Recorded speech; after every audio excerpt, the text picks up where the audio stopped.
સાંતલપુર ગળસે ગામે ભારે ગંદકીનું સામ્રાજ્ય પથરાયું, તંત્ર નિષ્ફળ। પાટણના સાંતલપુરના ગળસે ગામે સામાન્ય વરસાદમાં પણ ભારે ગંદકીનું સામ્રાજ્ય પથરાયું છે। ગળસે ગામનો માર્ગ સમી તાલુકાના 5 ગામને જોડતો માર્ગ વાહન ચાલકો પરેશાન બન્યા છે। તેમજ ગ્રામ પંચાયતમાં લોકો દ્વારા સરપંચ તલાટીને અનેકો લેખિત મૌખિક રજૂઆત છતાં તંત્રના આંખ આડા કાન જોવા મળ્યા છે।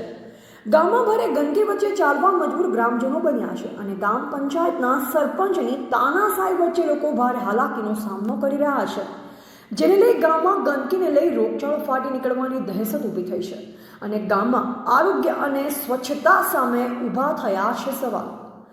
ગળસે ગામે ગંદકીમાં વાહન પસાર થતાં વાહન ફસાઈ જવાની ઘટના તો ગ્રામજનો પણ આ કાદવ કીચડ વચ્ચે પસાર થવા મજબૂર બન્યા છે।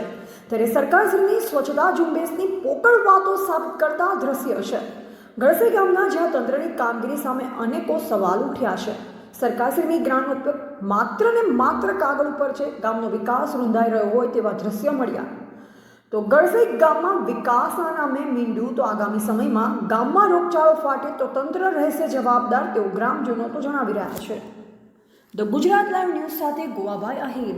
ગળસે તાલુકો સાંતલપુર, જિલ્લો પાટણ, સમી તાલુકાના ગામડા વાદવીથર, પાટી, અમરાપુર, વેડ તમામ ગામડાને જોડતો રસ્તો સરપંચને વારંવાર રજૂઆત લેખિતમાં તેમજ મૌખિક આપવા છતાં આ રસ્તાનો કોઈ નિરાકરણ આવતો નથી।